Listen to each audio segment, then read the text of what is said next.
discuss about developmental stages of middle and late adolescence. So human development focuses on different changes across the lifespan of a person or individual. So it includes the intellect, the social, the perceptual, and the personality and emotional growth as well. So the study of the development is very essential to understanding how humans learn, mature, and handle their thoughts, okay, their lives, how their lives, what's happening to their lives, and how they go through to different kinds of experiences, okay, in various stages of their life. So there are changes in our life that goes to drastic change, but there are some as well that it has a slow, okay, or sinasabi natin na konti lang yung mga changes na nangyayari. So here, we are going to discuss the different stages of the development that is happening within you, okay, as a person. So there are two kinds, the American Psychological Association stages and the Havighurst developmental stages. So in the American Psychological Association list of developmental stages, they list down 8 areas, okay, and their characteristics. Although hindi siya ganun kalaki ng pagkakaiba dun sa in-indicate ni Havighurst. But let us try to identify one by one and the characteristics as well. So first is the prenatal. This is the conception to birth. So pag sinabi natin conception, by the time na nabuo, okay, yung fetus inside the woman's womb. Okay? So age when hereditary, endowments, and sex are fixed and all body features, both external and internal, are developed. So meaning to say, nandito na na-develop lahat ng mga genetics, lahat ng mga ugaling naman na natin from our both biological parents. Okay? So dito din yung tawag doon, nabubuo lahat ng kung ano yung physical aspect na meron tayo. Okay, next, the second is the infancy. This is from birth to 2 years. So, pag sinabi natin birth, ito yung pagkapanganak natin up to 2 years old tayo. So, a foundation age when basic behavior ha, kasi pinanganak tayo na vacuum. So, pag sinabi natin vacuum, walang laman. So, natututo tayo base sa kung ano yung nakikita natin sa paligid natin at kung ano din yung tinuturo sa atin ng mga tao sa paligid natin. Okay, so dito po papasok yung tinatawag nating nature versus nurture. Okay, so basic behavior are organized and many ontogenetic maturation skills are developed. So next is the early childhood. This is from 2 years old to 6 years old. Dito yung toddler's years na kung saan naghahanap na ng role model yung mga bata. Okay, so minimimic na nila kung ano yung nakikita nila sa paligid nila. Okay, so pre-gang age, exploratory. That's why halos lahat sila ina-explore, tanong ng tanong. This is normal on this age. Questioning stage then, language and elementary reasoning are acquired, and initial socialization is experienced. So, dito pinapa-experience ng mga parents or ng mga guardian yung socialization. Kaya, diba, kahit hindi kakilala ng bata, yung isang bata din, so, hinahayaan sila na makipag-usap, makipag-deal. Okay? So, yun yung time ng socialization. Tapos, ito din yung kinder or preschool age na kung saan ang pinaka main focus ng pag-aaral dito ng mga bata ay yung developing yung mga initial skills nila, like pagsusulat at saka yung interaction with other children as well. Okay, next, number 4 is the late childhood. This is 6 to 12 years old. So, elementary years to. Gang and creativity age when self-help skills, yan, social skills, and school skills and play are developed. So, mapapansin natin, ito yung stage na kung saan yung mga bata ay nag-explore na sila ng different kinds of games, yan. So, dito na nila na-explore yung sarili nila, okay, kung saan sila mas okay gumawa, I mean, nade-develop yung kanilang ability, nade-discover nila yung kakayanan nila, yung mga talent nila, yung mga skills nila, dito yun. Tapos, pag tumungtong na sila dun sa adolescent years nila, adolescent age nila, which is from puberty to 18, dito mas ine-enhance at binibigyan ng focus kung ano man yung talent na meron sila. So, transition age from childhood to adulthood when sex maturation. So, dito na pumapasok yung mga physical development na rin, and rapid physical development occur, resulting to change in ways of feeling, thinking, and acting. So, dito makikita natin na ang estudyante or ang isang kabataan, nakikilala niya na mas lalo yung sarili niya kung ano yung gusto niya. Kaya nga dito din yung stage na kung saan nade-develop or nade-discover ng isang bata yung paano siya makikipag-ugnayan, makikipag-deal doon sa family problems, okay, sa kanyang both parents, sa kanyang mga siblings, yan. So, dito na pumapasok yung sa adolescent stage. Kasi transition stage na siya. Kaya dapat ito yung stage na kung saan mas binibigyang focus ng parents yung kanilang mga anak. Okay? Kasi dito na literally paano yung maturation nung emotional at saka intellect ng isang bata. Next is number 6, the early adulthood. This is from 18 to 40 years old. Age of adjustment to new patterns of life and role. Okay, so dito na papasok ano yung role mo sa buhay. Ikaw ba yung breadwinner sa family? Ikaw ba yung after mo na mag-aral, mag-aasawa ka na kaagad, or tutulungan mo pa yung mga parents mo? So, different kinds of roles, dito papasok yun sa stage na to, early adulthood. So, such roles are like spouse, okay, pagkakaroon ng asawa, parenting, yan. So, lahat ng yan dito na nakafocus sa early adulthood. Kaya dito, maraming na-stuck, kaya makikita natin bakit sila still single, bakit single pa rin sila, bakit pinili nila magkaroon ng asawa, okay? So, yan kasi yung mga in-between na pwedeng mangyari at this early adulthood. Next, 7 is the middle age. That is 40 to retirement. The usual na retirement sa atin dito sa Philippines ay 60 to 65 years old. Yan. So, transition age when adjustment to initial physical and mental decline are experienced. So, dito, lalo na dun sa mga retirement, mga 60 yan, yung declinement. Lalo na kapag hindi natin nabibigyan ng focus yung ating intellect, yung hindi tayo mahilig magbasa. Dito, medyo nag-slow down na yung intellect natin. Pero there are some, lalo na yung mga katulad na may mga 90s, na ganito na yung age namin, papasok na kami 40 years to retirement. We are very aware of our physical and intellectual areas, kaya mas ini-enhance pa namin.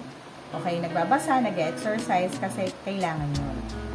Next, number 8 is the old age. Yan, ito yung retirement to death na. Retirement age when increasing rapidly and physical mental declines are experienced. So, nandito na papasok yung inaalagaan na natin yung mga parents natin. Okay, binibigyan na natin sila ng full support. Especially dito sa Philippines, binibigyan natin ng emphasis yan dahil yung culture natin na close family ties. Hindi tayo katulad sa ibang bansa na meron silang mga home for the aged. Sa atin kasi medyo less likely yung ganun. Yun. So, yun yung developmental stage na dinidiscuss ni APA or American Psychological Association. Now, let's move to Havighurst developmental task, okay, during the lifespan of a person. So, next is the developmental stages according to Havighurst. So, Robert J. Havighurst elaborated the developmental theory in the most systematic way. So, makikita natin talagang dito na-indicate ni Havighurst yung physical and intellectual tasks na nakikita natin in stages. Okay? So, he indicated 6 stages compared kay APA. So, let's first discuss the infancy and early childhood in which ito nakafocus siya kay APA ng 2 stages. Sa kanya isang stage lang. Okay? From 0 to 5 years old. Yun. So, learning to walk, yan, learning to take solid food, learning to talk, to take control of the body ways. Ito yung potty training na tinatawag natin. learning to differentiate yung tawag doon, body differences between boy and girl. Okay, then next, acquiring concept about language. To go socially, okay, socialization, tapos yung nakikita niya yung physical reality, okay, readiness for reading, yan, and counting, kaya nandito ina-explore ng parents natin yung alphabet at saka yung numbers. Okay, learning to distinguish right from wrong, so tinuturo na dito sa bata kung ano yung tama at mali. And specifically, dapat pag sinabi din ng mga nakakatanda na ang tawag doon, ang sitwasyon na to, ang bagay na to, kapag ginawa mo ay mali, ina-explain din dapat sa bata kung bakit mali. Kasi para alam nila na yung gawain na yun or yung action na yun ay hindi tama at hindi mabuti para sa tao sa paligid niya. Okay, so dito din pinapasok yung developing conscience, okay? Na pag nagawa mo yan, kailangan mag-sorry ka kasi hindi siya naging maganda yung impact doon sa tao na yun. So, importante dito tinuturo natin yung tatlong importanteng salita, yung pagsasabi ng I love you, thank you, at pagsasabi ng sorry kapag nakagawa ng mali. Okay, next stages is the middle childhood, which is 6 to 12 years old. Learning physical skills necessary for ordinary games. So, dito nakikita at tawag dito, di-discover ng bata yung kanyang different abilities. Okay? Tapos pagdating niya ng high school and all throughout the life, mas ine-enhance niya to. Kung sa tingin, lalo na ng parents na magaling ang anak niya sa area ng drawing, for example, yun. So, may mga ibang parents talaga napaka-supportive nila. Tinuturuan nila yung mga anak nila na ma-enhance at binibigyan nila ng mga gamit or materials, okay, for this. So, in middle childhood, learning physical skills nga. The next, building a wholesome attitude towards oneself. So, this is accepting your own, okay, as a whole. Then, learning to get along with different kinds of children, okay, socialization, na kung may socialization dun sa infancy and early childhood, dito meron ng may connections nga, okay? So, dito na yung mga nakikipaglaro na sila on their own independently to their playmates, okay? And as well as learning an appropriate sex role, okay? So, ano yung role bilang isang babae, bilang isang lalaki, okay? Dito na naiintindihan yun. Developing fundamental skills in reading, writing, and calculating. So, dito na pumapasok yung mas intense, kaya diba sa school, tinuturuan na sila yung paano magbasa at paano intindihin yung binasa nila. Okay, next is developing concepts necessary for everyday living. Dito tinuturuan na yung mga bata ng basic skills. So, for example, pagising nila ng umaga, kailangan nilang ayusin yung pinaghigaan nila. Pagkatapos nilang kumain, dapat yung plato ilagay sa lababo, maghugas ng pinggan, okay? Maligo araw-araw, okay? So, yan yung mga basic na dapat makita at matandaan ng mga bata at ituro sa kanila para tawag doon sa continuation ng kanilang development along adulthood. Okay, next, developing conscience, morality, and scale of values. So, kung nung infancy or early childhood, ini-indicate or sinasabi na sa kanila kung ano yung tama at mali. Dito sa school, kaya may subject na edukasyon sa pagpapakatao, para mas lalong maintindihan ng mga bata bakit mali ang bagay na yon, bakit immoral ang tawag doon, isang gawain na yon. Kasi dito mas binibigyan ng tawag doon, deeper understanding ng teacher ang bata. Okay? Para maintindihan niya yung role ng morality sa buhay niya. Next, achieving personal independence. Kaya makikita natin mga bata at an early age, elementary, grade 3, grade 4, kapag malapit lang ang bahay, hinahayaan na sila ng parents nila na umuwing mag-isa. Okay? Papasok at umuwi. Yan. Tapos dito din tinuturuan na yung bata na gumising sa oras, tamang oras para papasok sa schools, ano yung mga dapat gawin, ayan, ano yung mga task nila at home, yan, magsaing, magluto. So dito yung sa middle childhood. Then, developing acceptable attitudes towards society. Ano ba dapat yung nakikita ng isang tawag doon, individual sa kabataang tulad nila. Okay? So, Tama ba na magsisigaw-sigaw sila sa kalye? Okay, magmura. So, yun. Lahat yun ay mga negative attitudes. So, dapat palitan nyo ng positive attitudes. Okay, next is the adolescent stage. So, stage naman na to is yung 13 to 16 years old. Yan. So, most likely, dito na di-develop yung maturity ng both sexes. Okay? Achieving masculine and femininity. So, dito na pumapasok yung I am a woman or I am female but I prefer to be masculine. Yan. So, ito yung mga pumapasok na yung acceptance natin kung tayo ba ay heterosexual or homosexual, straight, male or female, or part of the LGBT community. Yan. So, ang nagiging risk lang dito is the acceptance of the people that surrounds nung tao na yun. Okay, next, accepting or achieving emotional involvement. Yan. So, nandito din pumapasok yung accepting one's physique. Yun. Pagtanggap kung ano yung meron ka sa pangangatawan mo. Always remember yun yung magkapatid. Magkakaiba pa sila ng physical features. Okay? So, ano pa kaya yung hindi mo kapatid? So, always remember that we are different from one another kahit pareho yung parents natin. So, you don't have to compare yourself to other people. Okay, so achieving emotional independence as adult. So, ito na yung kahit paano may control ka sa emosyon mo. Okay, so pag ikaw ay malungkot, there are people na kinokontak mo lang. Hindi mo siya pinapakita sa mas nakalalaming tao. Okay, so hindi ka na humahagulgol kapag ikaw ay naglalakad sa kalye. Okay, so ito na yung part na tinatawagan mo na yung significant person like your friends or family members kapag ikaw ay nasasaktan emotionally. Okay, dito din yung preparing for family life. Okay, so dito na yung nagkakaroon ka na ng ano yung gusto mong mapangasawa, okay, or gusto mo bang mag-asawa or hindi ka mag-aasawa. Nandito na yung thinking na yun.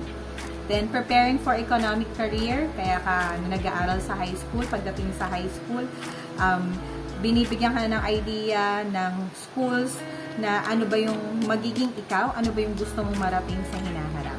Yan, so acquiring values and an ethical system to guide behavior. Okay, so pag sinabi nating ethical, ito yung tama sa nakakarami, okay, and morally, ano ba yung acceptable behavior in our society. Always remember that different society, different community have different tawag doon, sabi nga behavior scale or tawag doon, may mga ginagawa tayo dito sa Philippines na tawag doon, hindi ordinary doon sa ibang bansa. Yon. So, ano yung social role, okay, ng ethics natin dito sa Philippines na dapat natin sundin. So, dapat, yun, tinuturo sa atin yon sa halos lahat ng subject natin dito sa Philippines. Desiring and achieving social responsibility and behavior.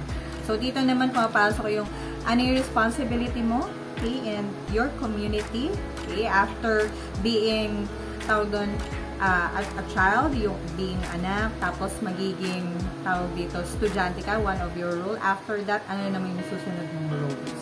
Okay? Then, next is the early adulthood. Yan. So, dito na rin papasok kung dun sa adolescent, meron na tayong idea kung ano yung gusto natin at sino yung gusto natin. Dito naman sa early adulthood, we select our mate. Okay? So, it still depends upon you on whatever tawag dito, sexual preference that you have. Okay? So, learning to live with a partner. Yan. So, spouse or partnership, it depends upon you, of course. That's your life decisions. Then, starting a family. Then, rearing a child, managing a home.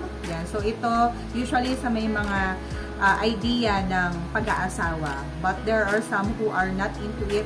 Kaya bachelor sila. So, depende yun kung ano yung choices nila sa buhay. Starting an occupation. So, at this age, 19 to 30, naghahanap ka na ng stability.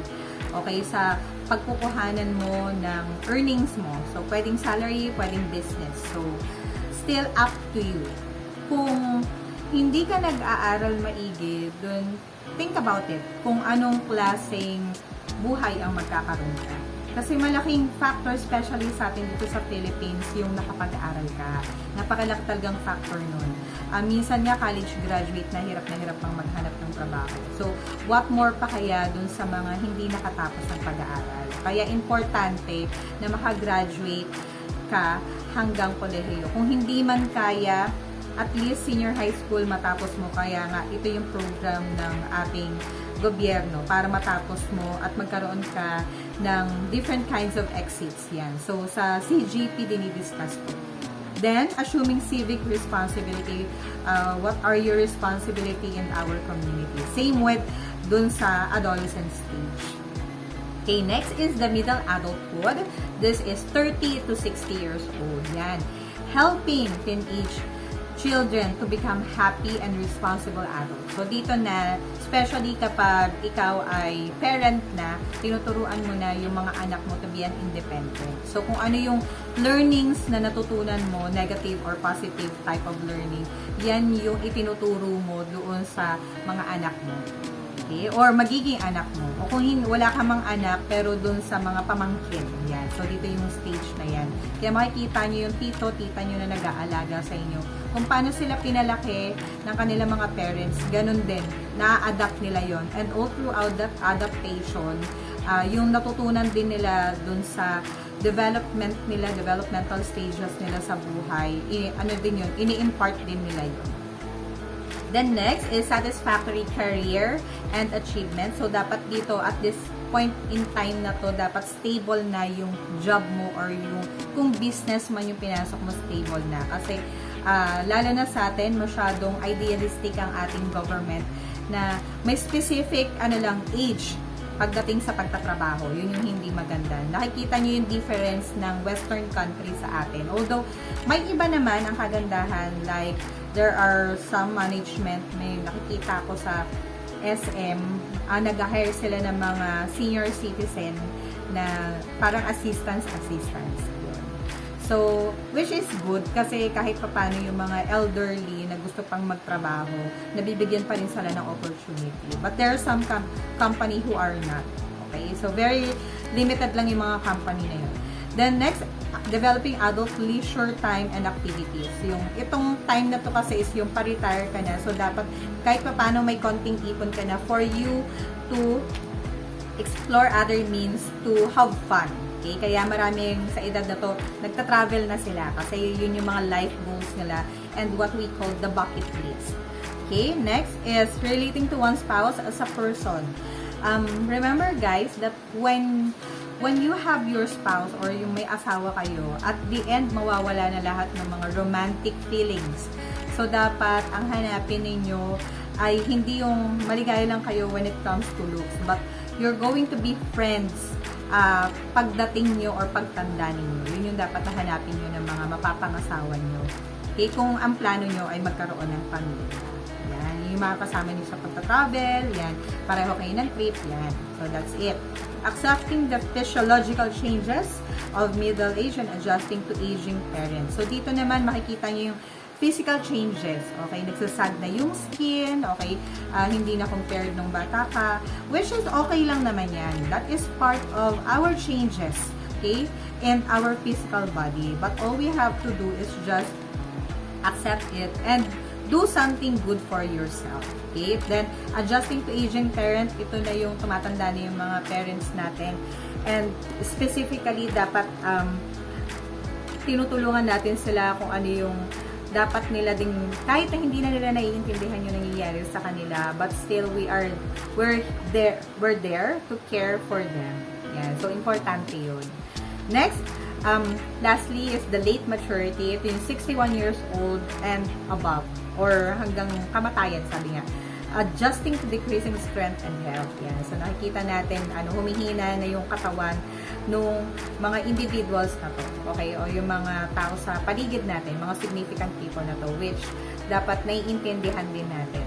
Adjusting to retirement age, ito na yung they prefer, especially yung mga matatanda, to go home sa mga provinces nila kasi mas nare-relax sila. Lalo na dun sa mga nagtatrabaho sa urban areas like Manila. Yan. Kaya umuwi sila ng probinsya. And dito din, nagre-reduce na rin yung income nila. Kaya, with the help of their children, kung meron man silang children, ito na yung sinusuportahan sila, a little financially. Pero kung sila naman ay walang family, they prefer na meron silang mga savings or mga pamangkin na mga pinaaral. Ganun kasi tayo dito sa Philippines. Next, adjusting the debt of a spouse kung may asawa. Yan. So, kasi dito na pumapasok din yung nawawala na yung partner mo, okay, yung asawa mo or yung partner mo in life. Establishing relationship with one's own age group. Kaya sila, mapapansin nyo sa mga churches, most likely ang mga nag-aasikaso sa, for example, sa mga Catholic, yung mga may edad na, yung mga retired na. Kasi dito nila nakikita din yung mga age mate nila na tinatawag. Okay? Next, meeting social and civic obligations. Yan. May mga social group din sila. Okay? Mga senior citizens group. Yan, in your community. Yan, nakikilala nyo sila.